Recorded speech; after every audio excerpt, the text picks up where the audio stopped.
Tyres manufacturing process. दोस्तों, गाड़ियों में इस्तेमाल होने वाले सबसे इंपॉर्टेंट कंपोनेंट्स में से एक है टायर, जो एक मजबूत लचीला रबर आवरण होता है और ये पहिए के रिम से जुड़ा हुआ होता है। टायर क्या है दोस्तों, ये बात तो आप अच्छे से जानते हैं। अब जरा इसके बनने का तरीका भी देख लीजिए। इसको बनाने के लिए दोस्तों नेचुरल रबर को रॉ मटेरियल के तौर पर इस्तेमाल किया जाता है, हालांकि सिंथेटिक रबर का भी उपयोग होता है। टायर निर्माण प्रक्रिया में सबसे पहले रॉ मटेरियल्स जैसे कि रबर, कार्बन ब्लैक, सल्फर और अन्य मटेरियल्स का मिश्रण बनाया जाता है ताकि एक रबर कंपाउंड तैयार हो जाए। और जैसे ही रबर का एक बैच मिलाया जाता है, इसके बाद इनको एक शक्तिशाली रोलिंग मिल से गुजरना पड़ता है, जो कि टायर्स के लिए मोटी शीट्स बनाने में मदद करता है। दोस्तों, इसके बाद रबर की इन शीट्स को स्मूथ करके मशीन इस तरह से इनको एक समान आकार में काटती है, जिसमें से भाई टायर का मेन पार्ट तैयार होगा। आपको इसमें एक भी वर्कर नजर नहीं आ रहा होगा, है ना? क्योंकि फ्रेंड्स, इसमें सब काम कर रहे हैं ये कमाल के रोबोट्स। देखिए देखिए कैसे।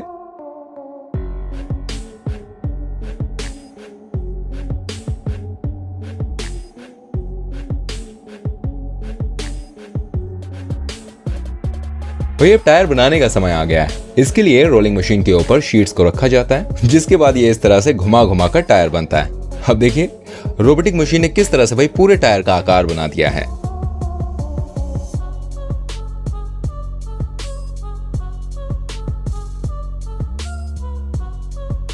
दोस्तों, इसके बाद इन टायर्स को अब स्मूथ बना के पैकेजिंग के लिए भेजा जाता है। Condom manufacturing process. दोस्तों, कॉन्डम क्या है ये आप सबको बताने की जरूरत नहीं है। आप सबको भाई जरूर पता होगा इसके इस्तेमाल के बारे में। देखिए, हम यहाँ बात करने वाले हैं कि कॉन्डम को बनाते कैसे हैं। इसके लिए कच्चे माल के तौर पर नेचुरल रबर लेटेक्स का इस्तेमाल किया जाता है और इन लेटेक्स को पेड़ों से कलेक्ट करके फैक्ट्री में लाया जाता है। इसके बाद रासायनिक योजक को मिश्रित प्रक्रिया में तरल लेटेक्स के साथ मिलाकर पेस्ट बनाया जाता है। कॉन्डम्स बनाने के लिए फैक्ट्री में कांच के बने समान आकार वाले कई सांचे होते हैं। अगले प्रोसेस में ये सांचे इस तरह तरल लेटेक्स में एक एक करके डूब कर प्रोसेसिंग लाइन में चले जाते हैं।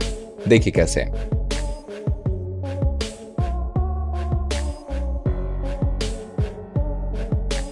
जैसे ही सांचे में लेटेक्स सूख जाता है, कॉन्डम को एक टम्बलिंग मशीन में रखा जाता है, जहां इन्हें रबर से खुद को चिपकने से रोकने के लिए पाउडर से कोट किया जाता है। अब इन्हें टेस्टिंग के लिए अगली प्रोसेसिंग में लाया जाता है। इसके लिए सभी कॉन्डम्स को सांचे से अलग अलग करके इनके साथ कई अलग अलग टेस्टिंग की जाती है। सबसे पहले इन कॉन्डम के आकार को स्टील से बने सांचे में एक एक करके इस तरह से रखकर देखा जाता है कि आखिर ये फटा या खराब तो नहीं है। देखिए कमाल की रोबोटिक मशीन किस तरीके से काम कर रही है। इस मशीन के अंदर ही इसे इस तरह फुलाकर स्ट्रेंथ चेक करके फिर कॉन्डम्स में पानी भरकर इस तरह दबा दबा कर देखा जाता है। अच्छे से परीक्षण होने के बाद पैकेजिंग के लिए इन कॉन्डम्स को प्रोसेसिंग लाइन में रखा जाता है, जहां इसके ऊपर चिकनाई और शुक्राणुनाशक डाला जाता है। अब मशीन इस तरह पैकेट्स बनाती है और इसके बाद कॉन्डम्स को पैक करता है। देखिए कैसे।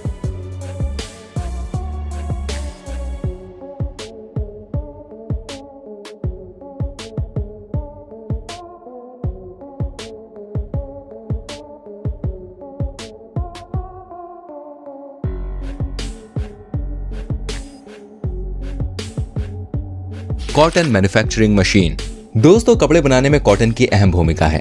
भैया अब इसे इंडस्ट्री में कैसे बनाया जाता है, चलिए चलिए आपको दिखाते हैं। देखिए, प्रोसेस की शुरुआत होती है रॉ कॉटन फील्ड से, जहां इनकी हार्वेस्टिंग की जाती है। भाई इसके लिए बड़ी सी मशीन कपास को फील्ड से उठाकर इस तरह बांधती है कि ये दिखने में एक बड़ी सी ब्रेड पाव रोटी के आकार जैसा होता है। देखिए कैसे। फैक्ट्री में लाने के बाद इनके बीज अलग किए जाते हैं। इसके लिए कपास को गिनिंग मशीन के जरिए प्रोसेस किया जाता है। अब होता है स्पाइनिंग का काम, मतलब कि फाइबर से धागा बनाना। इसके लिए मशीन कच्चे कपास के भूसे और सूखे को बाहर निकालकर साफ करता है और इनकी शीट्स बनाती है। इन शीट से रस्सी की तरह धागा निकल कर आता है, जो कि मशीन की मदद से छोटे छोटे धागों में परिवर्तित होता है। देखिए कैसे।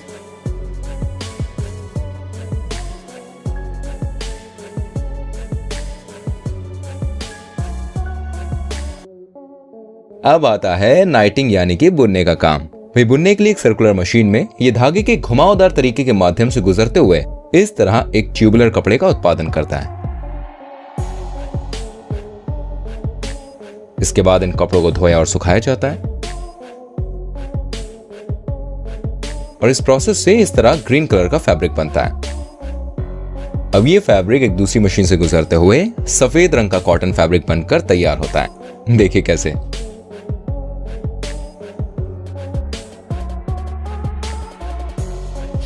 School bag manufacturing process. दोस्तों बाजार में अनगिनत अलग अलग तरह के स्कूल बैग्स आपको दिखाई देते हैं और फैक्ट्रीज में भाई इनको बनाने का प्रोसेस भी अलग अलग होता है। हम आपको दिखाने जा रहे हैं अभी सर्बिया में स्थित बेलमेल कंपनी का एक कमाल का मैन्युफैक्चरिंग प्रोसेस जो बनाता है बढ़िया से बढ़िया क्वालिटी वाले बैग्स। वही अलग अलग तरह के डिजाइन के स्कूल बैग्स बनाने के लिए नायलॉन, पॉलीथाइलीन या कैनवस जैसे अलग अलग प्रकार के फैब्रिक्स का यूज किया जाता है। फैक्ट्री के बड़े से गोदाम में सबसे पहले रॉ मटेरियल्स को स्टोर किया जाता है। इसके बाद बैग्स के डिजाइन को सिलेक्ट करके कंप्यूटर्स में सैंपलिंग की जाती है।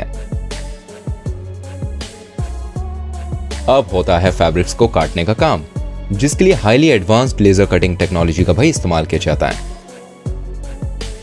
दोस्तों आप जानते हैं ये मशीन एक दिन में 60,000 पीसेस फैब्रिक काट सकती है। देखिए कैसे इन फैब्रिक्स को मशीन समान आकार में काट रही है। इसके बाद फैब्रिक्स में डिजाइन प्रिंट करने का काम होता है। देखिए जबरदस्त मशीन किस तरह से करती है। दोस्तों आपने देखा ही है कि स्कूल के बैग्स में बहुत सारी डेकोरेशन होती है, एम्ब्रॉयडरी का काम होता है। वही इसके लिए फैब्रिक को मशीन के नीचे रखा जाता है और मशीन अपनी नीडल्स की मदद से इसके ऊपर डेकोरेट करती है और स्विंग मशीन में वर्कर एम्ब्रॉयडरी का काम करता है। बैग्स के अलग अलग हिस्से को बनाने के बाद इस तरह मशीन में सिलाई की जाती है। इसमें इस्तेमाल की गई सभी मशीन्स ऑटोमेटिक है, जिसमें वर्कर्स बहुत कमाल तरीके से काम करते हैं।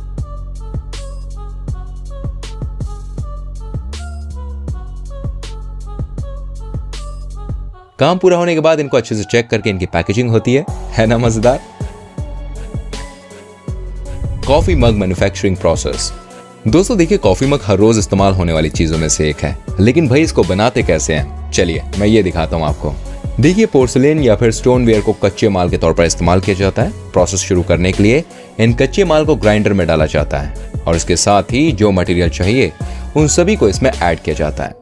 ये सब मिक्स होकर क्ले का एक पेस्ट बनकर तैयार होता है। अब ये क्ले मशीन से मोल्डिंग ट्यूब्स में इस तरह गिरता है और जैसे ये मोल्ड सूख जाता है इन्हें ट्यूब से अलग करके प्रोसेसिंग लाइन में रखता है।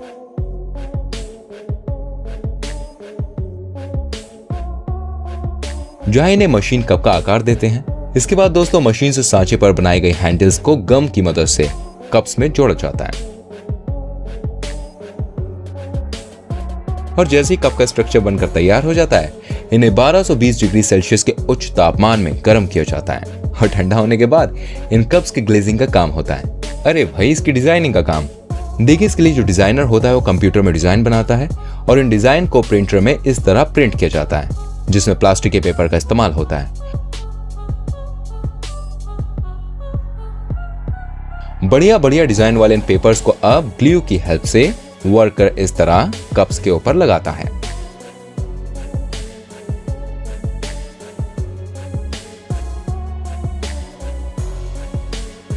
और सूखने के बाद इन कप्स को फिर से उच्च तापमान में गर्म किया जाता है और ठंडा होने के बाद कप्स की क्वालिटी चेक की जाती है कि ये ठीक है या नहीं।